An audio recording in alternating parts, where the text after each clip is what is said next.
In the hamlet of Zango, there lived a woman called Salima. Stay tuned, because today's magical word that can win you exciting prizes is transformation. Remember to comment with this word and be part of our exclusive contest. She was as impoverished as the dry earth under her feet. Her garments resembled tattered rags, riddled with holes and tears, scarcely concealing her body. Her heart resembled a shell rather than a dwelling. The roof dripped whenever the heavens wept, and the chilly breeze swept through the shattered windows, as if taunting her. Salima lacked a bed. She rested on the cold, unadorned floor, huddling like a famished cat to retain warmth. Each night, she hoped for a better life, but each morning welcomed her with the same challenges. She did everything possible to stay alive.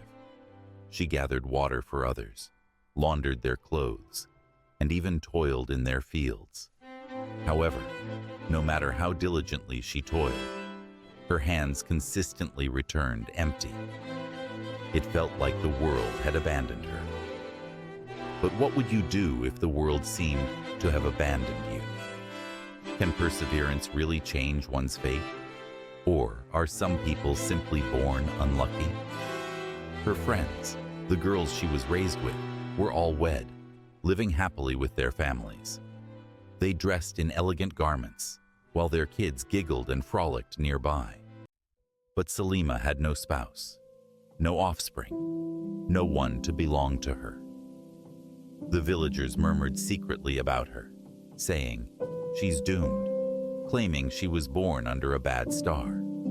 Even the men stayed away, afraid her misfortune might affect them.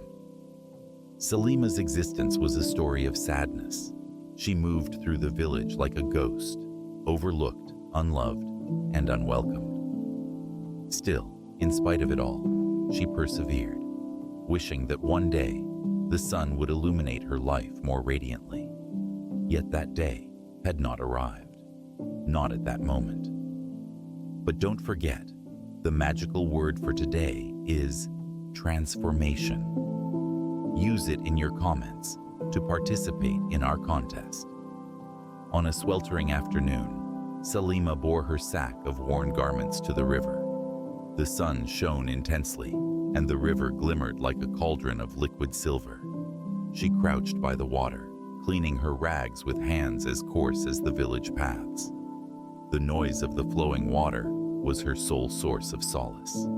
While Salima was washing, she noticed the gentle sound of footsteps approaching her from behind. She spun around swiftly, her heart fluttering like a terrified bird. There stood a woman, tall and proud, wearing garments so exquisite they appeared to befit a queen. Her complexion radiated, her accessories gleamed, and her grin was as keen as a blade. "Hello," the lady spoke, her tone silky like syrup. "How do you see this encounter? A predestined meeting or a misleading opportunity?"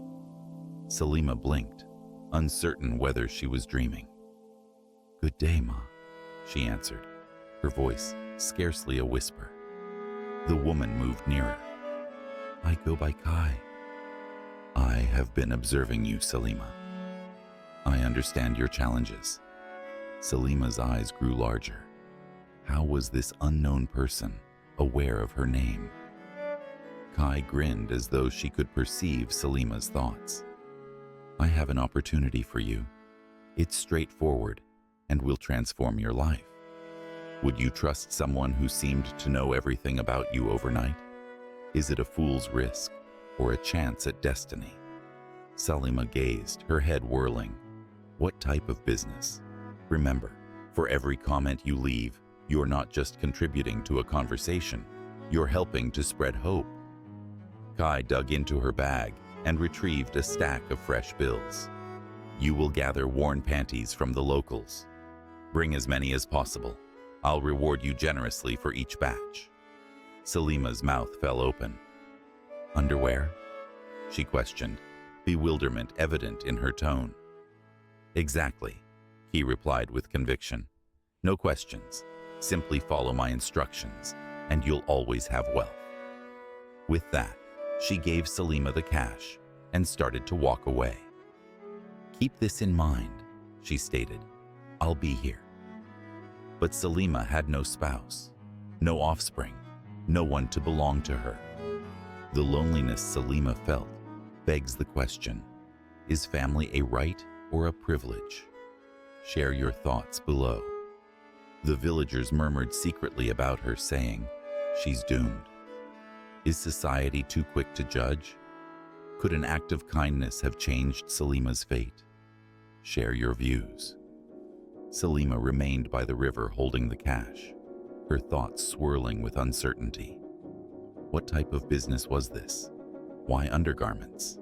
She couldn't comprehend it, but the heft of the cash in her hand was tangible, and for the first time in her existence, hope awakened within her heart. She gathered her clothes and went home, her heart pounding like a rhythmic drum. What would her next steps be? The following morning, Salima arose with a strategy. She realized the villagers could become wary if she requested only panties, so she chose to make her exchange appear usual. Using the funds Key provided her, Salima visited the market and purchased vibrant buckets and bowls, large and small, all glistening in the morning sunlight. Upon her return to the village, she tapped on the first door. An elderly woman looked up, her eyes squinting at Salima. "Good morning, Mama," Salima said, lifting a vivid blue bucket.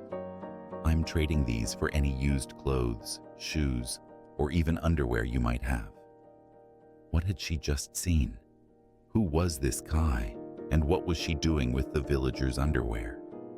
Does this revelation make you rethink every small exchange you make? Trust can sometimes be a double-edged sword.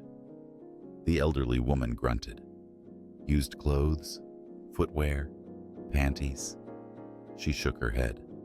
What sort of business is that? It's for a new project, Salima replied, maintaining her composure. If you possess anything you're not using, I'll exchange it for this lovely bucket. The elderly woman's eyes sparkled at the appearance of the bucket. Without pause, she entered and came back with a heap of used clothes and shoes, finished off with a couple of tattered panties. Salima beamed. "Thanks, Mama. Here's your pail." At every home, it was identical. The villagers eagerly offered their unwanted goods in exchange for Salima's gleaming bowls and buckets. At the day's end, her bag was stuffed, overflowing with clothes, shoes, and above all, underwear. That evening, Salima was in her hut, organizing her assortment. She gently separated the panties and put them in a designated sack. What about the remaining clothes and footwear? She brought them outdoors and set them aflame in a concealed location by the river. The fire crackled, consuming the proof as Salima observed, her face illuminated by the flames. The following day, she brought the bag of panties to Kai at the riverbank. "You have performed admirably," Ki remarked, her voice as smooth as silk. She gave Salima a hefty stack of cash. Salima's heart lifted as she grasped the payment. "Thank you," she murmured, sensing hope swell in her chest. Kai grinned, her gaze piercing.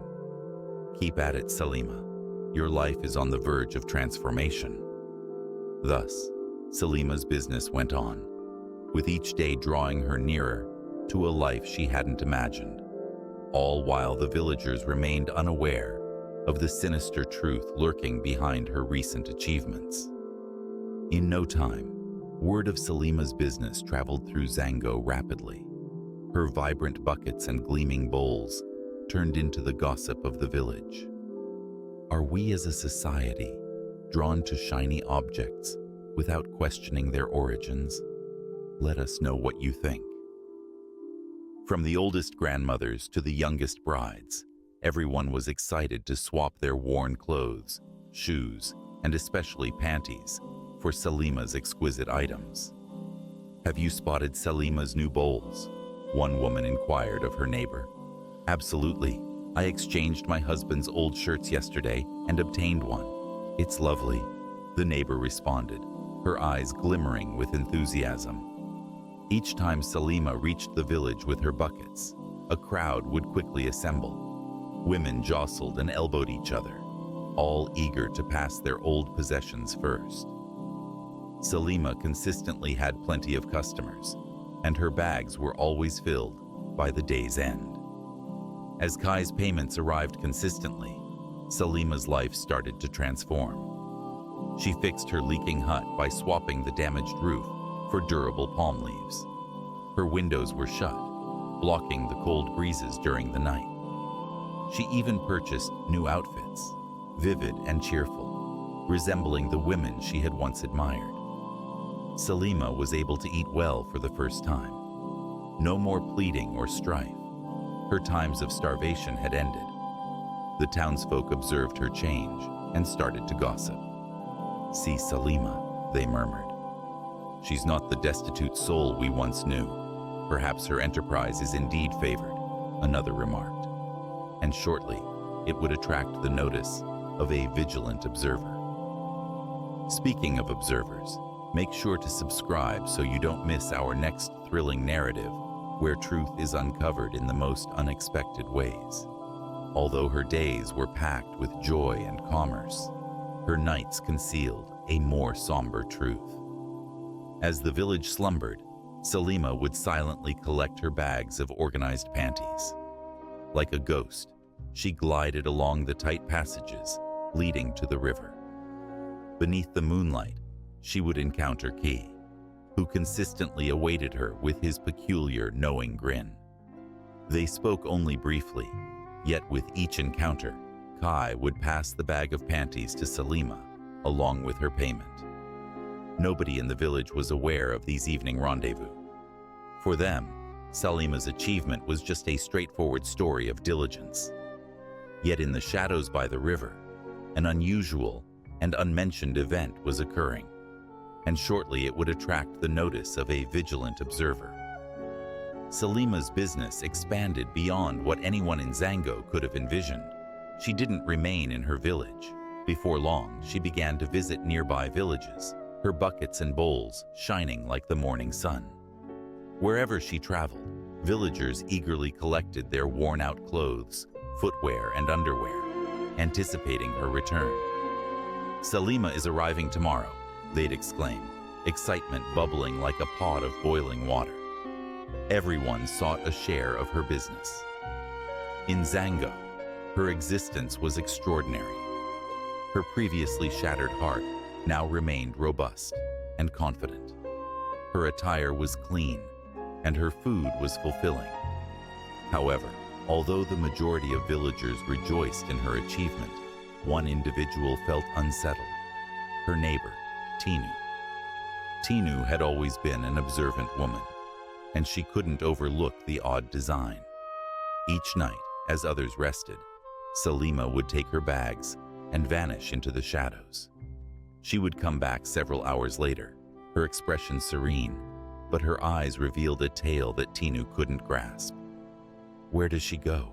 Tinu pondered. One evening, curiosity seized her firmly. She draped a heavy shawl around herself and stood by her window, observing. As anticipated, Salima exited her hut with a large bag draped over her shoulder, gliding like a stealthy feline. Tinu trailed behind her, maintaining a safe distance. The atmosphere was chilly, and the night was unsettlingly silent. Tinu's heart pounded fiercely in her chest, yet she continued, concealing herself behind trees and shrubs. At last, they arrived at the river. Tinu squatted down, glancing through the high grass. Her eyes expanded in surprise upon noticing a silhouette perched on a large stone by the riverside. It was Kai, her luxurious garments shimmering softly in the moonlight. Candles flickered around her, their flames swaying in a flawless circle. Salima came closer, placing her sack down before Kai silently. Kai opened the bag, taking out just the underwear. The remaining clothes were set aside. Then Kai started to chant. Her voice was soft and rhythmic, akin to the buzz of bees, and the atmosphere around her appeared to thicken. Tinu's breath was halted in her throat as she observed. Kai lifted her hands, and abruptly, the panties disappeared without a trace, leaving a subtle, ghostly light. An eerie laughter reverberated throughout the night, sending shivers down Tinu's spine. Her legs shook, and her heart beat like a drum. She wanted to dash, but her feet felt as though they were glued to the ground. What type of business? Kai dug into her bag and retrieved a stack of fresh bills. The villagers murmured secretly about her, saying, "She's doomed." What had she just seen? Who was this Kai, and what was she doing with the villagers' underwear? Salima's existence was a story of sadness. She moved through the village like a ghost, overlooked, unloved, and unwelcomed. Still, in spite of it all, she persevered, wishing that one day the sun would illuminate her life more radiantly. But don't forget, the magical word for today is transformation. Use it in your comments to participate in our contest. Tinu felt fear take hold as she silently backed away, her thoughts racing. She had witnessed enough for one evening, yet she realized this was merely the start of a frightening reality. Tinu's heart pounded like a caged bird while she stumbled backwards through the shadowy woods. The strange laughter from the river continued to resonate in her mind, and each rustling leaf seemed like a hand grasping for her. She grasped her shawl firmly, her feet racing as fast as possible, but the burden of fear made her legs feel like lead. She didn't pause until she arrived at her hut, slamming the door behind her. She secured it and leaned her back against the wood, panting heavily. The shadows in her room appeared to elongate and shift, and the quiet was overwhelming. Tinu crouched in the corner, hugging her knees to her chest, her eyes flicking around the room. Sleep would not arrive. Her thoughts replayed the moment by the river, the candles, the chants, the vanishing panties, and Kai's echoing laughter. She held herself closer, murmuring prayers softly, pleading for the night to conclude. At the first light of morning, Tinu could no longer endure it. She slipped into her robe and hurried out, going directly to the elder's home. Her barefoot soles smacked the dirt trails, kicking up dust as she sprinted. Upon her arrival, the elders were merely stirring awake, their faces marked by slumber and the passage of time. However, the fear in Tinu's eyes wiped away their fatigue. "What's the matter, Tinu?" inquired one elder, his tone filled with worry. "What did you witness?" another elder inquired, leaning in closer. Gasping sounds spread through the audience. Murmurs grew akin to the buzz of bees. "A vow? What type of oath?" The head elder scowled and glanced at a younger man. "Fetch the chief priest," he commanded. The villagers remained in anxious silence until the chief priest came, his tall staff striking the ground with every step. His piercing and insightful eyes surveyed the crowd until they found Salima.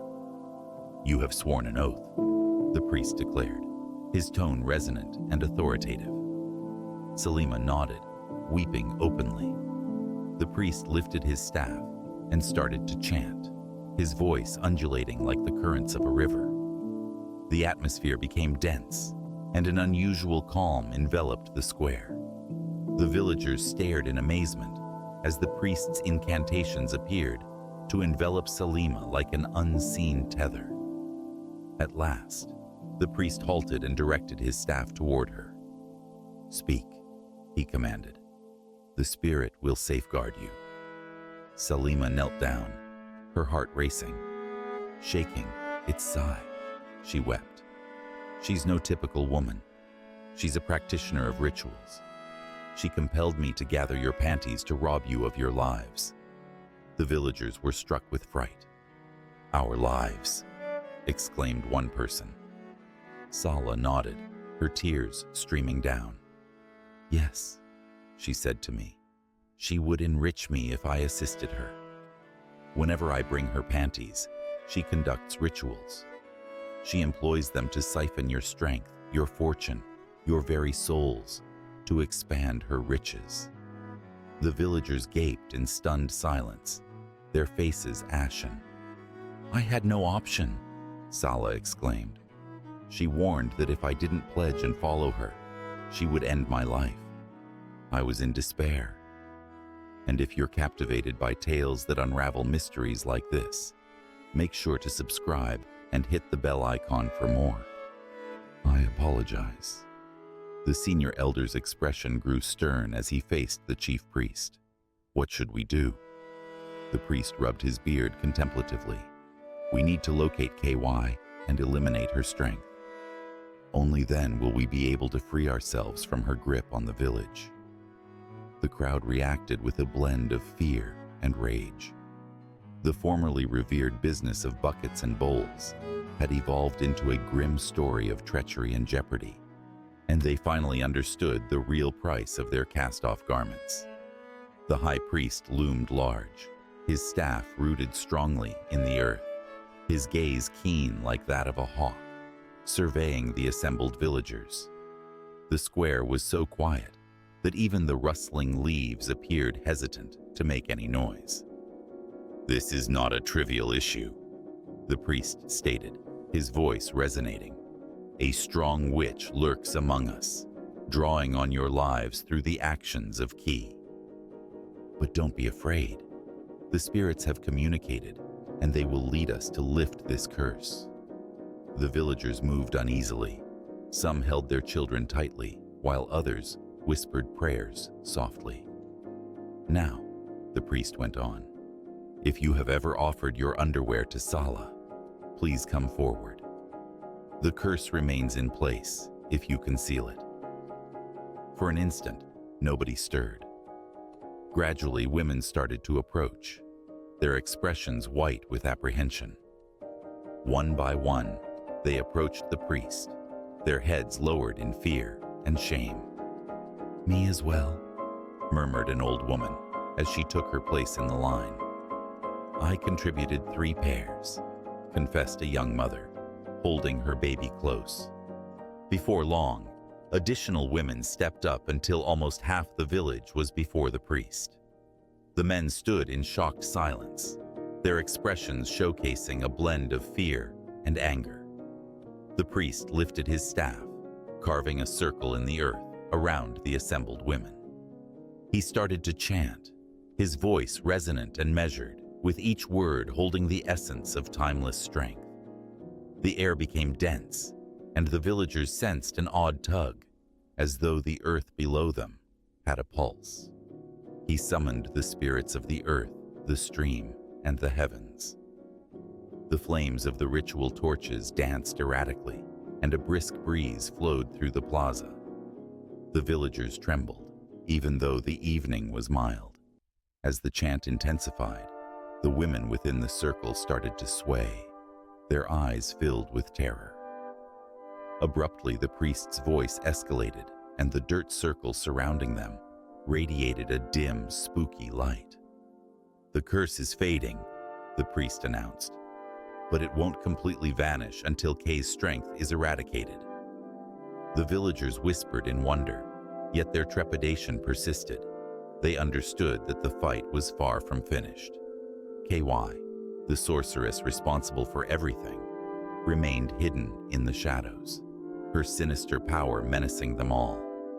The high priest, now wielding the complete strength of the spirits, shut his eyes and lifted his staff aloft. His chant deepened, his words as sharp as a hunter's blade. The atmosphere became denser as a quick blast of wind swept through the village square, stirring up dust and leaves. The villagers paused, their gazes locked on the priest. "She is near," the priest announced, his voice resonant. "Her den is by the river, concealed under the ancient baobab tree." A whisper spread among the crowd. Children were cautioned to avoid the baobab tree, believed to be haunted by evil spirits. Now, the reality of those ancient stories froze their spirits. "We have to stop this immediately," the priest declared. "Her strength diminishes, yet she remains a threat." Guided by the priest, the villagers took up sticks, stones, and torches, their expressions filled with resolute determination as they advanced toward the river. The path they once knew now seemed more ominous, each step resonating with the burden of their quest. Upon arriving at the baobab tree, the priest directed his staff toward the earth. "Here," he stated, "her coven is buried beneath." With a gesture, the strongest individuals began to excavate. Soon they discovered a concealed entryway, a narrow, shadowy passage, descending below ground. The atmosphere was heavy and noxious, smelling of rot and sorcery. "Bring her forward," the priest ordered. Two courageous men ventured into the tunnel, their flashlights illuminating the path. A short time later, they appeared, pulling along a resisting person with them. It was Kentucky. Her once magnificent garments were now torn, and her expression contorted with anger and terror. "You idiots!" she exclaimed, her voice slithering like a serpent. "You have the audacity to oppose me? You will all meet your end." The villagers shrank back, yet the priest advanced, undeterred. He started chanting once more, his staff shimmering with a gentle glow. Cammy yelled, gripping her head as though the words were on fire. Her strength was diminishing. One after another, the villagers invaded her dwelling, shattering the charms, candles, and peculiar items strewn about within. Every item that was destroyed appeared to diminish KY even more, with her screams becoming softer. At last, the priest lifted his staff. "It is complete," he announced. "She has no strength." The villagers pulled Cammy back to the plaza. There, they bound her to the ancient tree at the center, the same tree where the village formerly celebrated its joyful festivities. Now it bore witness to their gravest ordeal. "You have robbed us," the chief elder stated, his tone thick with rage. "You have damned our community. Today, your reign of terror concludes." The villagers, driven by fear and anger, swiftly grabbed stones without a moment's pause. The atmosphere resonated with the noise of stones hitting wood and skin. Kay's screams resonated momentarily before diminishing into quiet. Once it ended, the villagers remained in grave silence. The witch that caused immense suffering had vanished. The atmosphere felt less heavy, and the square appeared more luminous, as if the spirits were experiencing relief. The high priest lifted his arms. "The village is liberated," he announced. "Yet let this serve as a reminder. Malevolence flourishes where avarice and concealment prosper. We need to stay alert." The villagers agreed, their spirits weighed down but thankful. Remember, subscribing to the channel is free, quick, and incredibly important to keep bringing these moving stories to life. Help us continue telling these tales. The high priest lifted his arms. "The village is liberated," he announced. "Yet let this serve as a reminder. Malevolence flourishes where avarice and concealment prosper." The villagers agreed, their spirits weighed down but thankful. Although Kay's rule had concluded, her malediction left marks on those nearest to her plot. Sala and Tinu carried the burden of their decisions. Due to her courage, she paid the price of losing her vision. The day following Kim's demise, Tinu opened her eyes to darkness. The formerly vibrant realm of Zango had turned into an emptiness, and she wept mournfully. Salima also endured hardship. Her legs, which were once sturdy enough to bear heavy loads, could scarcely hold her up now. Each movement brought agony, her body shaking beneath the burden of her remorse. The villagers looked to the chief priest again. He conducted ceremonies, reciting and invoking the spirits. Gradually, Tinu's vision came back. She blinked, tears of thankfulness flowing down her cheeks as the village reappeared. However, for Sala, the recovery was still unfinished. Despite the priest's efforts, her legs stayed weak and she limped. She sank to her knees in front of the villagers, tears streaming down her face. "Please," she pleaded, her voice trembling. "Forgive me. I was obscured by fear and greed. I never intended to cause any harm to you all." The villagers observed quietly, some feeling pity, others feeling anger. Salima's sadness was profound, yet her behavior had nearly ruined them. Salima's humiliation became too overwhelming to endure.